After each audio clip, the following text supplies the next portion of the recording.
नमस्कार दोस्तों, आपका एक बार फिर से स्वागत है आपके अपने YouTube चैनल पूजा घर संसार में। दोस्तों इस वीडियो में मैं आपको ये बताने वाली हूँ कि अगर आपकी गर्मी के महीने में डिलीवरी होने वाली है, जैसे कि मई, जून, ये सब महीने जो होते हैं बहुत ही ज़्यादा गर्म महीने होते हैं, अप्रैल का महीना, तो ऐसी कोई डिलीवरी आपकी होने वाली है, गर्मी का महीने का डेट दिया गया है, तो आपको क्या क्या सावधानी बरतनी है, कौन कौन से टिप्स केयर आपको इस्तेमाल करने हैं आपके लाइफ स्टाइल में डिलीवरी के बाद। तो चलिए आज का वीडियो स्टार्ट करते हैं। उससे पहले आप रिक्वेस्ट है कि जिन्होंने भी अभी तक चैनल को सब्सक्राइब नहीं किया है वो चैनल को सब्सक्राइब करके बेल के आइकन को जरूर दबा दीजिएगा। देखिए दोस्तों, गर्मी के महीने में डिलीवरी जिनकी भी होती है उनके लिए थोड़ा सा समस्या भरा ये समय होता है, क्योंकि माना जाता है ऐसा कि ठंड के टाइम पे डिलीवरी जिनकी होती है वो ज़्यादा बेनिफिट में रहते हैं।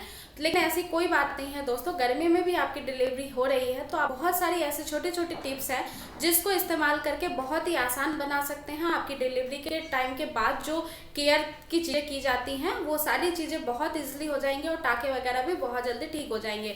तो इस वीडियो में मैं आपको केवल ये बताने वाली हूँ कि नॉर्मल डिलीवरी जिनकी होती है तो उनको क्या केयर की ज़रूरत होती है, और सिजेरियन डिलीवरी का मैं नेक्स्ट वीडियो बनाऊंगी, क्योंकि सिजेरियन डिलीवरी में केयर करने की जो बातें होती हैं वो थोड़ी सी डिफरेंट होती हैं और नॉर्मल डिलीवरी में डिफरेंट होती हैं, क्योंकि दोनों के टाँके की पोजीशन अलग होती है और दोनों की कंडीशन भी अलग होती है।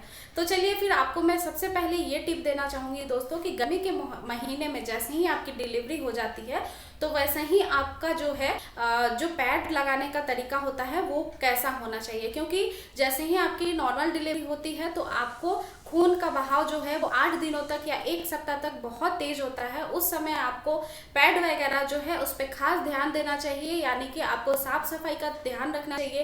पैड आपको कम से कम 4 से 5 घंटे में बदल लेना चाहिए, क्योंकि इस समय टाँके लगे होते हैं आपके नाजुक पार्ट में और यहाँ पे इन्फेक्शन के चांस बहुत ज़्यादा रहते हैं, इसलिए साफ सफाई का विशेष करके ध्यान रखना है और पैड वगैरह टाइम से चेंज करते रहना है। अगर 4 घंटे के पहले ही पैड गीला हो गया तो फौरन जाइए और बदल लीजिए, क्योंकि इस समय हाइजीन का मेंटेन करना बहुत ही ज़्यादा इंपॉर्टेंट होता है। इससे आपको कोई इन्फेक्शन नहीं होगा, और अगर आपके टाँकों में इन्फेक्शन हो गया तो ये बहुत ही ज़्यादा गंभीर समस्या भी हो सकती है, इसलिए साफ सफाई का बहुत ही ज़्यादा आपको ध्यान रखना है।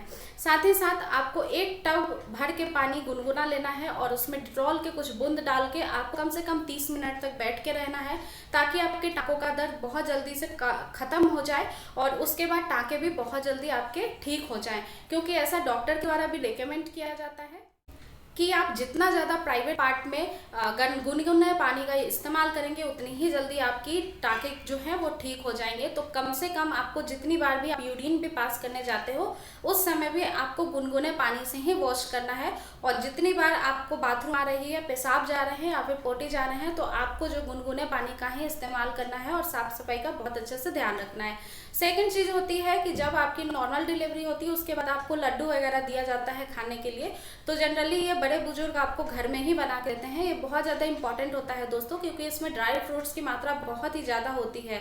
तो ड्राई फ्रूट्स में बहुत सारे ऐसे पोषक तत्व होते हैं जो आपकी बॉडी से जितना भी पोषक तत्व गया है, यानी कि जैसे कि जब नॉर्मल डिलीवरी होती है तो बहुत ज़्यादा ब्लड भी जाता है, लॉस होता है बॉडी से, जिसकी वजह से आपको कमजोरी आती है, आपके आयरन की कमी हो जाती है, मल्टीविटामिन्स, इन सब चीज़ों की कमी हो जाती है।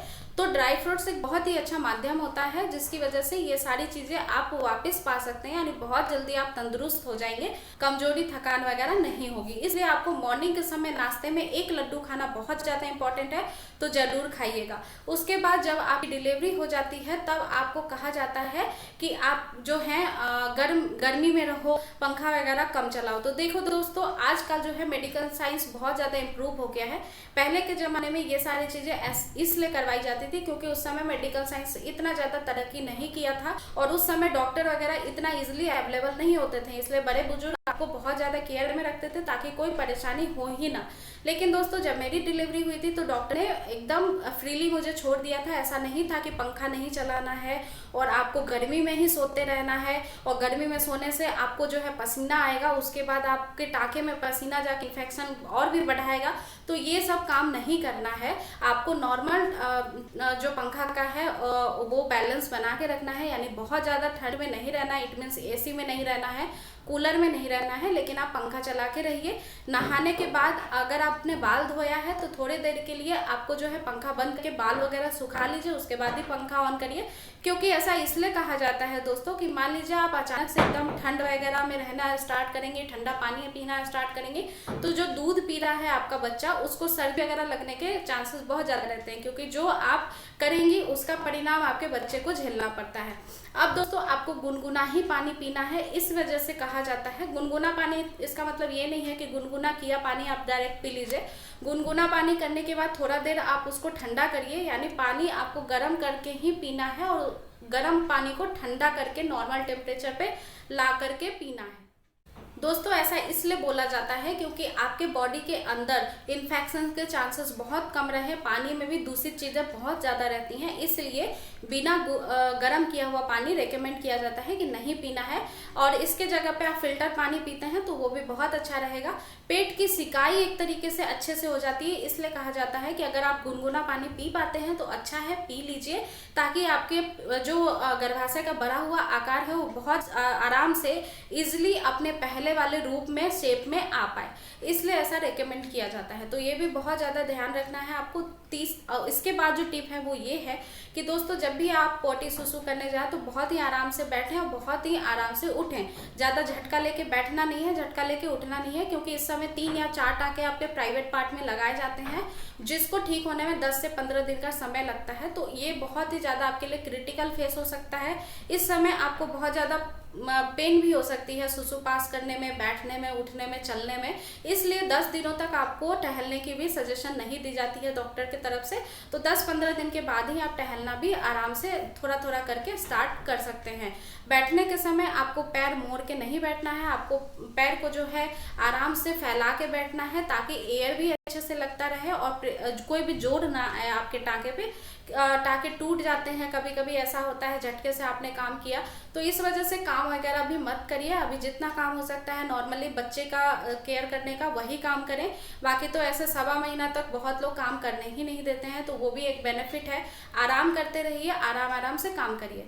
इसके बाद दोस्तों मालिश एक बहुत ही ज़्यादा बेनिफिशियल चीज़ है। जब आपकी डिलीवरी होती है तो मालिश कराना बहुत ज़्यादा इंपॉर्टेंट होता है, क्योंकि आपके मसल्स जो होते हैं वो टेंशन में रहते हैं। जैसे ही आपकी डिलीवरी होती है तो उसको वापस से अपने पोजीशन में लाने के लिए मालिश करवाना बहुत ही ज़्यादा इंपॉर्टेंट होता है। इससे आपको नींद अच्छी आती है और इससे आप स्ट्रेस फ्री होते हैं।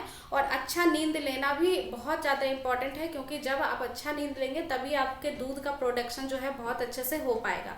तो इस वजह से आपको जो है नींद भी अच्छे से लेना है। क्योंकि छोटा बच्चा ज़्यादातर सोता ही रहता है, तो आप इस समय आराम से सो सकते हैं। तो अच्छा नींद लेना भी आपके लिए बहुत ज़्यादा इंपॉर्टेंट होगा और मालिश कराना भी बहुत ज़्यादा इंपॉर्टेंट है। सबसे लास्ट टिप ये है दोस्तों कि ढीला कपड़ा पहने, कॉटन कपड़ा पहने, ताकि एयर आपके बॉडी में अंदर अच्छे से लगती रहे। और उसके बाद खाना वगैरह जो है वो सात्विक भोजन खाएं, बहुत ज़्यादा तला और भुना हुआ चीज़ ये सब नहीं खाना है। दाल, दलिया, सब्जी, फल फ्रूट, जूस, ये सब कुछ लेते रहना है, ताकि आपके दूध का प्रोडक्शन बहुत अच्छे से हो पाए। दलिया से बहुत अच्छा दूध आता है दोस्तों। तो इन सब चीज़ों का बहुत ही ज़्यादा ध्यान रखना है। बाहर की कोई भी चीज़ें नहीं खाना है, इससे आपको इन्फेक्शन के चांसेस बहुत ज़्यादा बढ़ जाते हैं।